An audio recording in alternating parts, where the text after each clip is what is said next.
Il paraît que consommer des produits à base de soja diminue la testostérone et augmente les œstrogènes et donc peuvent faire apparaître de la poitrine chez les hommes. Ces dernières années, le soja est très controversé. Il y a du bon et du moins bon.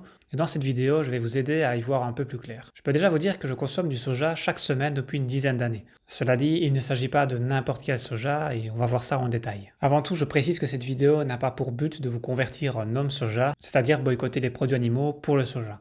Ce n'est pas du tout l'objet de cette vidéo. D'ailleurs, pour moi, ça n'a même pas de sens d'évoquer ce type de questions, car ce n'est pas du tout le même aliment.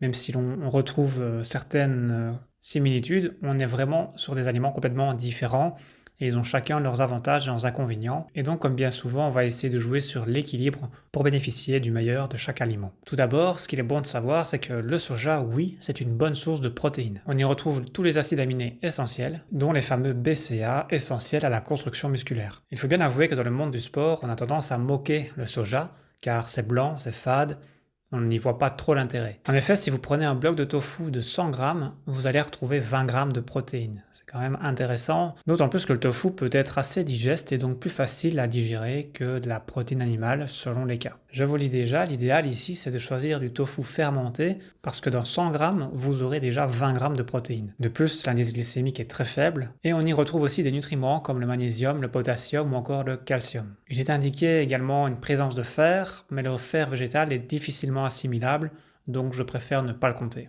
Alors quand on parle de soja, on parle surtout de phytoœstrogènes. Ce sont des modulateurs sélectifs des récepteurs œstrogéniques. Ils ne se comportent pas comme l'œstradiol. Et donc c'est assez subtil, il ne faut pas généraliser les phytoœstrogènes, parce que ceux-ci vont se lier à certains récepteurs qui ont plutôt des effets bénéfiques et non à d'autres récepteurs qui ont des effets pro-œstrogéniques. Ils vont en fait réguler la hausse ou la baisse selon le taux d'œstrogène. C'est donc assez positif. On ne risque donc pas grand-chose ici. Il y a même une étude de 2023 qui a comparé l'apport protéine via whey ou soja et il n'y a pas de différence significative. Cela dit, il y aura un avantage au niveau du soja par rapport à la contraction musculaire. Bon, ce genre d'étude, évidemment, on la prend avec des pincettes, parce que ça se joue certainement à peu de choses. Alors, quelle serait la meilleure forme de soja pour le sportif? Eh bien, comme je l'ai mentionné, le soja fermenté est l'idéal. On a une meilleure digestion et surtout une meilleure assimilation des protéines. Il y a aussi le tempeh, l'edamame ou encore le lait de soja bio, ainsi que le miso ou le tamari. Personnellement, le lait de soja, je préfère l'éviter. Je consomme du tofu fermenté nature, que j'assaisonne moi-même, et je consomme régulièrement aussi du tamari, cette petite sauce soja légèrement salée, pour saler mes plats. Alors je vois venir les commentaires, il y a soja et soja. Évidemment, beaucoup de personnes se tournent vers du soja parce que soi-disant plus sain, soi-disant végétal. C'est le cas pour le soja bio fermenté comme je viens de le mentionner, mais pas pour le soja industriel OGM que l'on retrouve dans les grandes surfaces malheureusement. C'est pour ça que quand on parle d'une catégorie d'aliments en bien ou en mal, il faut toujours préciser exactement quel type d'aliment. C'est un peu comme les œufs ou la viande. Selon la provenance de l'élevage, le produit final ne sera pas du tout le même et donc l'impact dans le corps sera positif ou négatif. Alors on a aussi d'autres améliorations notables par rapport à la consommation de soja fermenté, notamment auprès des sportifs. Il y a d'une part un effet cardioprotecteur, avec une hausse des HDL et une baisse des LDL, grâce aux lectines de soja. Ça peut être intéressant pour les personnes qui ont un régime plutôt carné, avec beaucoup de viande, parce que ça peut interagir sur ce cholestérol et sur cette santé cardiovasculaire. Moi, je pars du principe que j'aime bien alterner.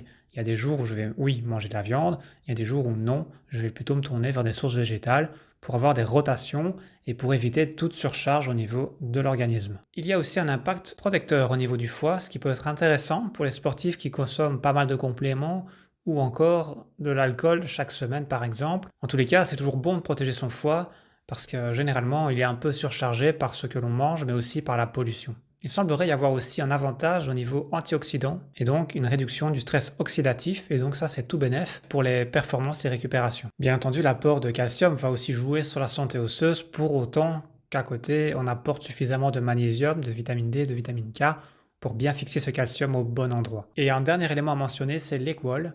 si je le prononce bien. C'est un métabolite du soja produit par le microbiote. Et celui-ci a des effets cardioprotecteurs, neuroprotecteurs et anti-cancer. Alors son efficacité va bien entendu dépendre de la qualité de votre microbiote. Là aussi, on sait que chez les sportifs, le microbiote peut être assez malmené et donc ça fera l'objet d'une prochaine vidéo. Alors bien entendu, ici, je n'ai fait qu'effleurer le sujet, mais vous voyez déjà que globalement, on est sur quelque chose d'assez positif. Je précise que cette vidéo a été inspirée d'un post partagé sur Facebook et donc je vous mets les références en description si vous voulez creuser le sujet. N'hésitez pas à me partager votre avis là-dessus, parce que moi aussi j'ai longtemps été en questionnement par rapport au soja, parce que dans une formation on m'a dit que c'était bien, dans une autre on m'a dit que c'était mal, et au final ce qui compte c'est les études, mais encore faut-il choisir les bonnes études, celles qui semblent fiables, ainsi que l'expérience sur le terrain. Et pour ma part, j'ai choisi de jouer un petit peu sur les deux camps, c'est-à-dire d'en consommer, mais pas forcément tous les jours. Cela dit, j'ai quand même choisi la qualité, car à mes débuts, oui, je consommais du tofu, mais même s'il était bio, il n'était pas fermenté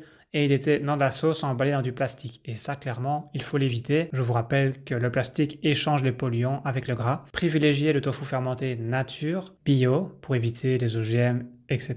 Et si vous êtes dans le doute, eh bien, testez 1 ou 2 fois par semaine de consommer un plat contenant un bloc de tofu. À partir du moment où il est bien assaisonné, franchement, il n'y a aucun souci. N'hésitez pas à me partager vos avis, vos tests, vos ressentis, et mieux encore si vous avez des recettes sympas à partager, je serai assez curieux d'aller voir ça. Merci pour votre écoute et à la prochaine.